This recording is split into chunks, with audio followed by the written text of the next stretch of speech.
क्या आप भी जानना चाहते हैं कि पश्चिम बंगाल में ममता बनर्जी का मजबूत किला ताश के पत्तों की तरह कैसे बिखर गया?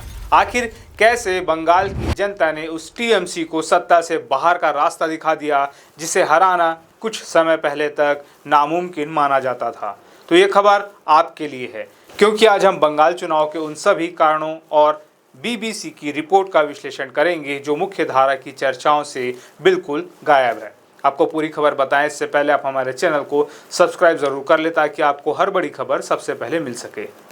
नमस्कार, मैं हूं चंद्रशेखर और आप देख रहे हैं नव प्रदेश टीवी।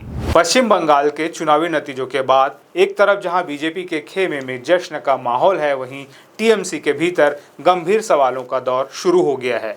चुनावी प्रचार के दौरान टीएमसी के समर्थक पूरे आत्मविश्वास से यह तर्क दे रहे थे कि बंगाल के ग्रामीण मतदाता, मुस्लिम समुदाय और महिलाएं पूरी तरह से ममता बनर्जी के साथ खड़े हैं। यह माना जा रहा था कि अगर कोई सत्ता विरोधी लहर है भी तो भी ममता बनर्जी यह चुनाव आसानी से जीत जाएगी, लेकिन नतीजे बिल्कुल उलट आए।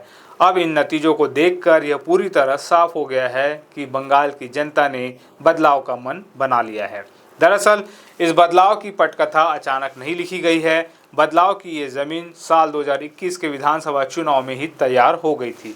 उस चुनाव में बीजेपी ने पश्चिम बंगाल में मुख्य विपक्षी दल की हैसियत हासिल कर ली थी और पार्टी 3 सीटों से बढ़कर सीधे 77 सीटों तक पहुंच गई थी। तब से ही बीजेपी बंगाल के लिए कोई बाहरी पार्टी नहीं रह गई थी। अब सबसे बड़ा सवाल यह है कि बीजेपी के इस शानदार प्रदर्शन की असली वजह क्या है? टीएमसी के वरिष्ठ नेता और लोकसभा सांसद सौगत रॉय खुद मानते हैं कि सत्ता विरोधी लहर एक आम बात है, लेकिन इस हार का सबसे बड़ा कारण हिंदू मतदाताओं का बीजेपी की तरफ लामबंद होना। हिंदू मतदाताओं के इस ध्रुवीकरण का सीधा खामियाजा टीएमसी को भुगतना पड़ा है। रिपोर्ट्स के अनुसार कोलकाता यूनिवर्सिटी में राजनीति विज्ञान के प्रोफेसर हिमाद्री चटर्जी का विश्लेषण इससे भी गहरा है। उनका कहना है कि बीजेपी की इस जीत को सिर्फ हिंदू वोटों के ध्रुवीकरण तक सीमित नहीं रखा जा सकता। इसे टीएमसी विरोधी सभी मतों के एकजुट होने के रूप में देखा जाना चाहिए। बीजेपी को यह जीत कोई रातों रात नहीं मिली है। साल 2014 के बाद से ही बीजेपी अपना वोट शेयर लगातार बढ़ा रही है और इस बार टीएमसी से नाराज हुए हर मतदाता ने सिर्फ और सिर्फ बीजेपी का बटन दबाया है। अपनी बच्चे की सुरक्षित भविष्य के लिए ये मंत्र याद रखें। 5 साल 7 बार। जन्म से लेकर 5 साल तक सुनिश्चित करें कि आपके बच्चे का एक भी टीका छूटने न पाए। पूर्ण टीकाकरण, संपूर्ण सुरक्षा। राष्ट्रीय स्वास्थ्य मिशन, झारखंड सरकार। वरिष्ठ पत्रकार प्रसून आचार्य इस ऐतिहासिक नतीजे के पीछे कुछ और अहम वजह बताते हैं। उनका मानना है कि बीजेपी के पक्ष में हिंदू मतों का ध्रुवीकरण तो हुआ ही है, लेकिन दूसरी तरफ मुस्लिम मतदाता भी पूरी तरह से टीएमसी के साथ नहीं टिके। मुस्लिम वोटों का यह बिखराव टीएमसी के लिए एक बहुत बड़ा झटका साबित हुआ। इसके अलावा महिलाओं ने भी इस बार बीजेपी पर ज़्यादा भरोसा जताया है। बीजेपी ने अपने घोषणा पत्र में महिलाओं को हर महीने 3,000 रुपये देने का बड़ा वादा किया था। यह आर्थिक सुरक्षा का वादा इतना प्रभावी रहा कि इसने आधी आबादी के एक बड़े हिस्से को बीजेपी की तरफ मोड़ दिया। साथ ही राज्य में रहने वाले गैर बांग्ला भाषी मतदाताओं ने भी एकजुट होकर बीजेपी को अपना वोट दिया है। प्रसून आचार्य एक और गंभीर आशंका जताते हैं।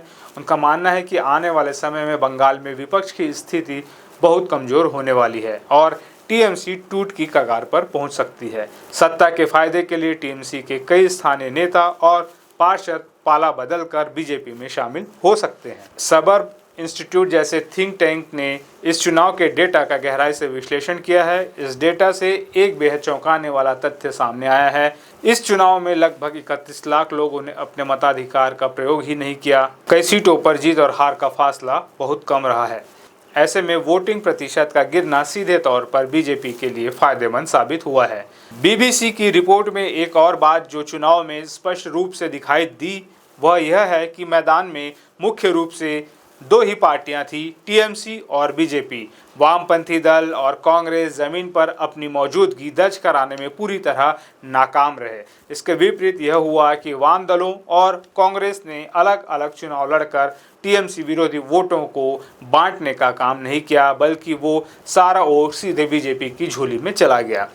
चुनावी नतीजों के विश्लेषक पार्थ दास ने यह भी स्पष्ट किया है कि टीएमसी की हार सिर्फ हिंदू ध्रुवीकरण से नहीं हुई है, बल्कि मुस्लिम वोटों के बंटवारे ने टीएमसी को डुबो दिया। एक ऐसा वोट बैंक जो हमेशा से ममता बनर्जी की ताकत रहा है, उसका खिसकना इस चुनाव का सबसे बड़ा टर्निंग पॉइंट साबित हुआ है। कुल मिलाकर बंगाल की जनता ने अपने जनादेश से यह स्पष्ट कर दिया है कि राजनीति में कोई भी अजेय नहीं होता। देखना दिलचस्प होगा कि ममता बनर्जी इस करारी हार के बाद अपनी पार्टी को बिखेरने से कैसे बचाती है। अगर आपको यह विश्लेषण पसंद आया हो तो इस वीडियो को लाइक करें और बंगाल की राजनीति से जुड़ी हर खबर के लिए हमारे चैनल को सब्सक्राइब ज़रूर करें।